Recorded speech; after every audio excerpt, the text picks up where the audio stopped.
sommes ici aujourd'hui pour vous présenter le plan gouvernemental de lutte à la radicalisation. Mais avant de vous dévoiler ce plan, il est important de rappeler d'où nous partons et pourquoi nous devons avoir un plan. Notre action est guidée par des objectifs bien précis. Premièrement, prévenir des attentats qui pourraient être commis par des personnes qui se sont radicalisées, comme nous avons été témoins lors des événements survenus l'automne dernier. De plus, par la prévention et la détection, nous visons à empêcher des adolescents et des jeunes adultes de quitter le pays pour joindre des groupes extrémistes. Deuxièmement, pour mieux détecter, il faut fournir des outils aux parents, aux professeurs, aux intervenants et à tous ceux qui côtoient des jeunes afin de les aider à prévenir la radicalisation. Troisièmement, nos actions permettront de soutenir les familles qui doivent composer avec un jeune qui est entré dans la spirale de la radicalisation. Et finalement, pour mieux vivre ensemble, il faut éviter la stigmatisation des communautés culturelles partout au Québec et particulièrement dans la grande région de Montréal. Agir, prévenir, détecter et vivre ensemble. Donc ce matin, le gouvernement a annoncé son plan d'action pour lutter contre la radicalisation et promouvoir le bon vivre ensemble. Alors de quoi il s'agit exactement? Donc le point sur ces mesures au nombre de 59 qui sont à étudier, à analyser, à développer. Donc le résumé, le point en général sur ce plan d'action dans le reportage de MTL.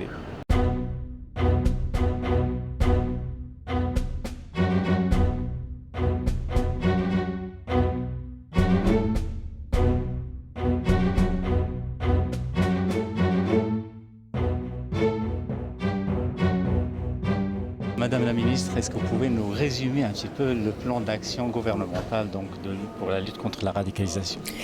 C'est un plan qui est costaud. Je pense que ce qu'on a annoncé aujourd'hui, on a à peu près une 60aine de mesures qui vont regrouper 9 différents ministères et organismes.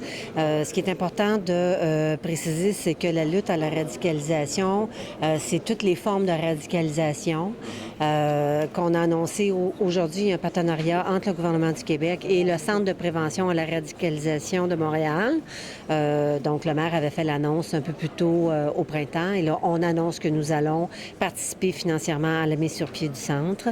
On a annoncé aussi une ligne téléphonique qui est à l'écran. Pourquoi? Parce qu'il y a beaucoup de gens qui ont des questionnements. Il peut y avoir des parents qui ont des questionnements, les professeurs, ça peut être des intervenants qui sont auprès des jeunes dans différentes sphères de la communauté, ça peut être des amis, des frères, des sœurs, des cousins.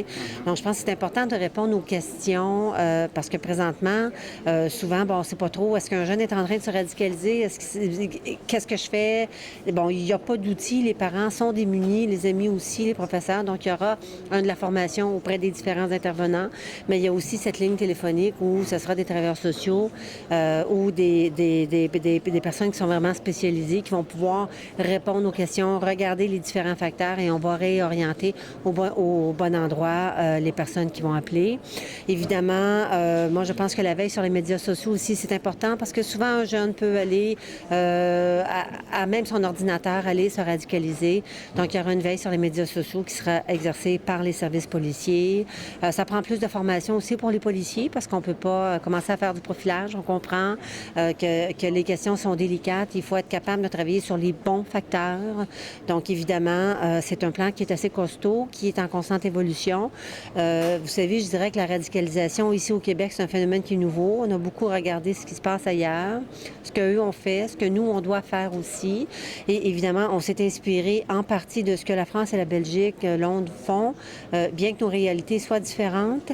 Mais on doit quand même, parce qu'on voulait mettre les bouchées doubles et pas réinventer la roue, on a pris le temps de regarder ce qui s'est fait ailleurs et de tirer le meilleur pour être capable de l'adapter à la situation du Québec. Ce qu'il faut comprendre également, c'est que puisque le plan doit constamment s'adapter, c'est un plan qui est en constante évolution. Donc, il pourra y avoir des mesures législatives qui pourraient être ajoutées dans le projet de loi qui a été déposé par la ministre de la Justice. À l'automne, ma collègue, la ministre de l'Immigration, de la Diversité et de l'Inclusion, a annoncé son plan d'action aussi au niveau de l'intégration. Donc, il y aura des mesures là-dedans qui pourront être ajoutées, donc versées au plan d'action qui sera continuellement bonifié. Informer les parents, les familles, les professeurs, les proches, intervenir au bon endroit, au bon moment, Voilà notre objectif. Alors, Madame la ministre, donc vous venez de présenter le plan. Votre collègue, Madame Thériault, a fait le tour de ce plan-là. Moi, j'ai noté un mot important, c'est dépolitiser le processus de cette lutte-là contre la radicalisation. Et je suppose que vous, au niveau de votre ministère, vous misez plus sur le bon vivre ensemble. Alors, Absolument. justement, expliquez-nous un petit peu ce volet-là. Mais je vous dirais qu'il y a dans toutes les mesures que nous, on a pilotées avec tout le gouvernement, c'est vraiment un plan d'action gouvernemental, c'est aider les familles, aider les parents, aider les jeunes qui sont aux prises avec le phénomène, qui ne savent pas nécessairement s'ils sont pris avec le phénomène, mais ils ont des inquiétudes. On veut avoir des ressources à la bonne place, au bon endroit, les bonnes ressources, bien formées. Donc ça, il y a cette intervention-là. D'accord. J'aimerais juste savoir, au bout du fil, c'est pas des policiers forcément? Non, exactement. Ça, c'est très important ce que vous dites là. Ce numéro-là, 687-7141, 514 si vous êtes à Montréal et 1877 ailleurs. Justement, si vous ne voulez pas appeler la police, vous allez avoir un intervenant qui va répondre, qui va vous envoyer à la bonne ressource. Si vous voulez la police, ils vont vous envoyer à la police. Mais si vous êtes à Sherbrooke, par exemple, et vous voulez avoir un intervenant social, ou ça peut être une autre ressource, ils vont vous envoyer à cette ressource-là aussi. Info sociale aussi, pourrait vous envoyer à la ligne Info sociale qui est dans un des CIUS à Montréal, qui ont toute l'expertise. Il y avait Mme Dr Cécile Rousseau qui était ici aujourd'hui. Ça, c'est là où elle travaille. C'est des gens qui sont au cœur de la diversité et qui voient évidemment toutes sortes de comportements qui pourraient compromettre, si on veut, la santé. On va parler de santé des gens. Absolument.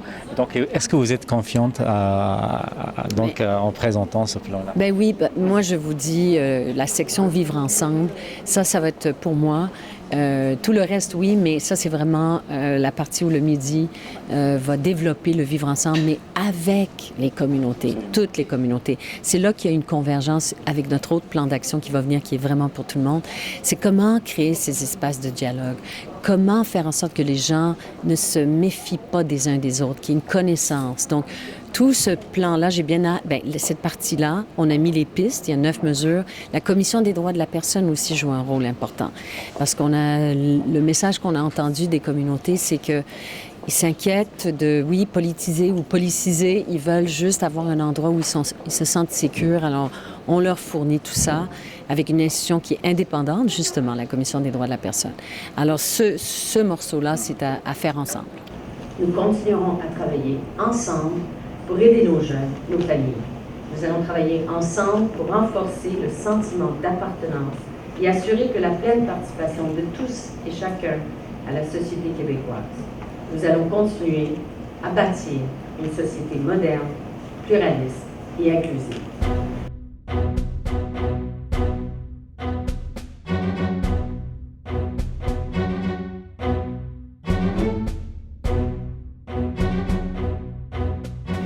Comme vous le savez, en mars dernier, la Ville de Montréal a annoncé la mise sur pied d'une première structure permanente pour prévenir la radicalisation menant à la violence.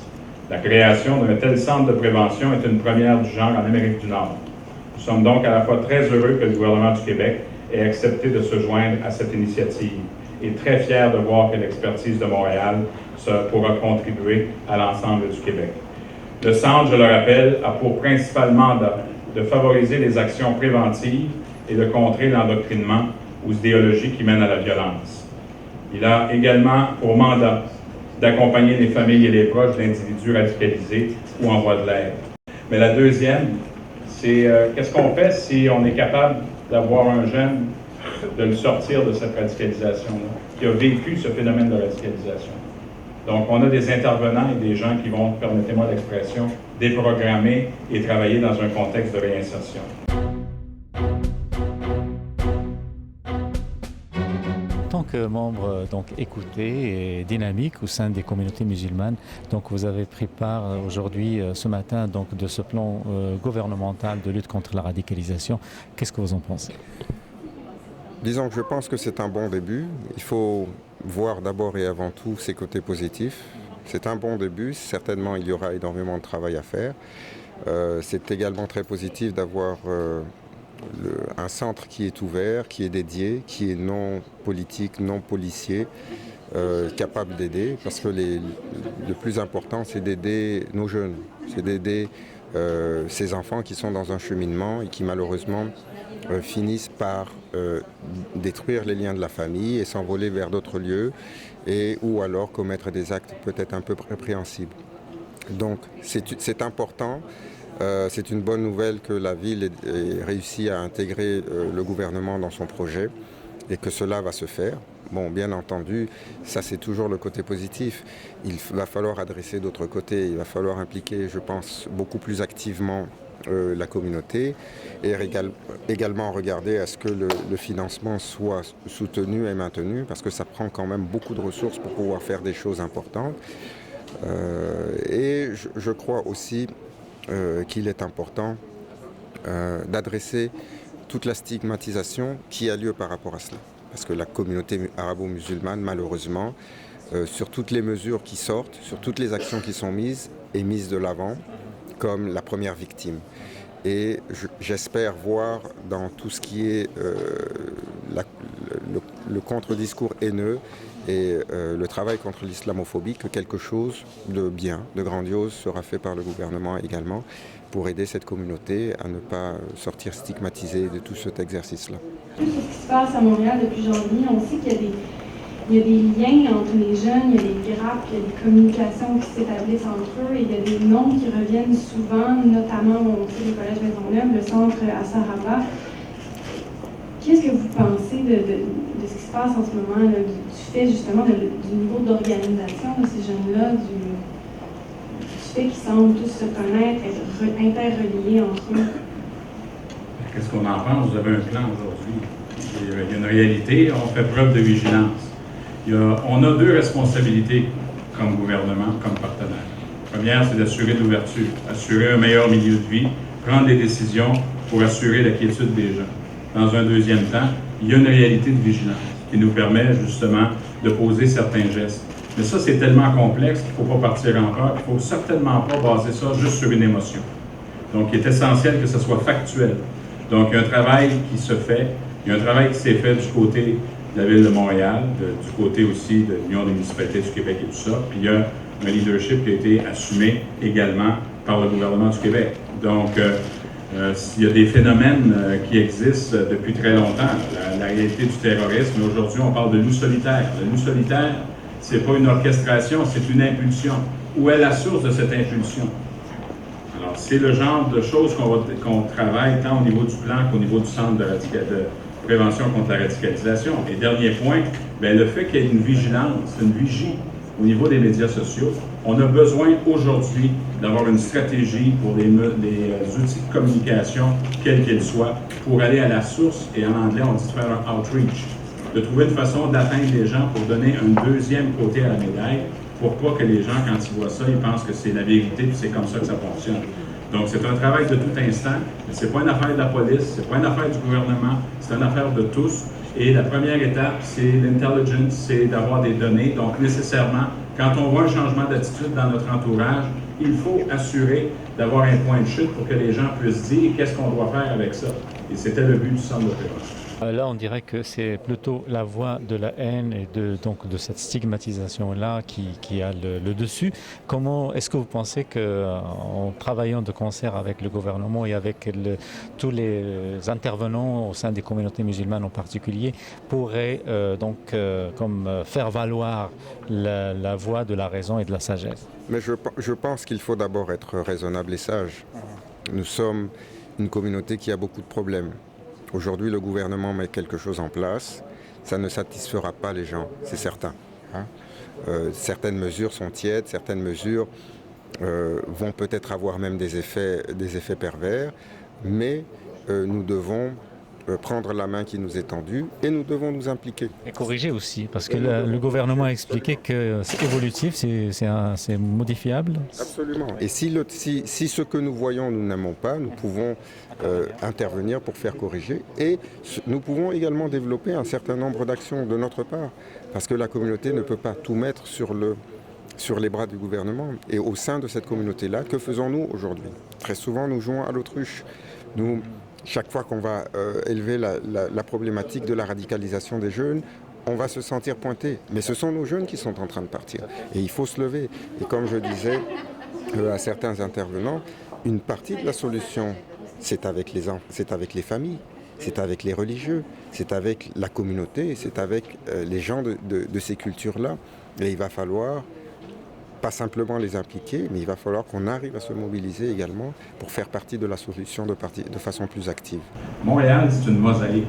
Montréal, c'est une diversité. C'est pour ça que je parle d'équilibre entre l'ouverture et la vigilance. Nous avons une société qui apprend déjà à vivre ensemble. Et quand il y a des situations ponctuelles, on doit faire preuve de vigilance. Mais fort de notre expérience intercommunautaire puis interculturelle, je pense que c'est aussi un modèle qui inspire présentement plusieurs villes dans le monde. Et c'est pour ça que le sommet qu'on a pour les 2 prochains jours, les gens, Bertrand Delanoë, l'ancien maire de Paris, disait « Montréal est la capitale du vivre ensemble ». Donc, nécessairement, fort de notre expérience entre les institutions puis un partenariat déjà existant entre le gouvernement, la Ville de Montréal et le milieu dans son ensemble, mais déjà ça, c'est une source d'inspiration. Aussi vis-à-vis des médias, parce qu'il faut des gens qui parlent aux médias, qui savent pondérer, qui savent modérer leurs propos et donc sensibiliser à la fois ces communautés musulmanes et les médias également et la population générale, n'est-ce pas? Il faut qu'il y ait des porte-paroles pour cette communauté qui est malmenée en permanence et des porte-paroles qui soient au fait des réalités politiques, des réalités économiques et sociales du pays dans lequel nous vivons et qui ait un discours rassembleur et qui ait un discours sage également et qui ait un discours qui soit une fierté pour la communauté arabo-musulmane. Ces acteurs sont importants de la part de la communauté, mais il est également important de la part des différents intervenants locaux d'aller chercher des partenaires en communication qui sont plus intéressants que juste pour faire des tabloïds et faire monter les ventes d'un journal. Si j'ai bien compris, j'ai 2 questions. La somme totale qui sera allouée donc à ce vaste programme qui est très ambitieux, c'est 2 millions de dollars. J'ai déjà parlé... Le centre de prévention de la radicalisation du centre de Montréal, c'est 2 millions. Alors, on met 1 million, puis 1 million de la part du gouvernement du Québec, mais le plan, c'est d'autres choses. Voilà. Cela dit, j'ai quand même parlé à des représentants de la communauté musulmane qui me disent que c'est nettement insuffisant. Alors, qu'est-ce que vous avez répondu là-dessus? C'est pas une question d'argent. Quand on parle en termes de ressources, c'est pas juste de l'argent. Il y a une question d'attitude, il y a une question de partage, de solidarité, de coordination. Ça, on est capable de se parler, puis de répondre au téléphone, ça prend pas juste de l'argent. Ça prend aussi une capacité d'atteindre. Alors, j'invite tous ceux, puis vous avez parlé de communauté musulmane, j'espère qu'on ne mette pas juste le doigt sur la communauté musulmane. La radicalisation a plusieurs visages, puis c'est pas un visage par rapport à une communauté. Ce que je demande, c'est que tout le monde faisons preuve de solidarité et travaillons ensemble pour assurer ce vivre.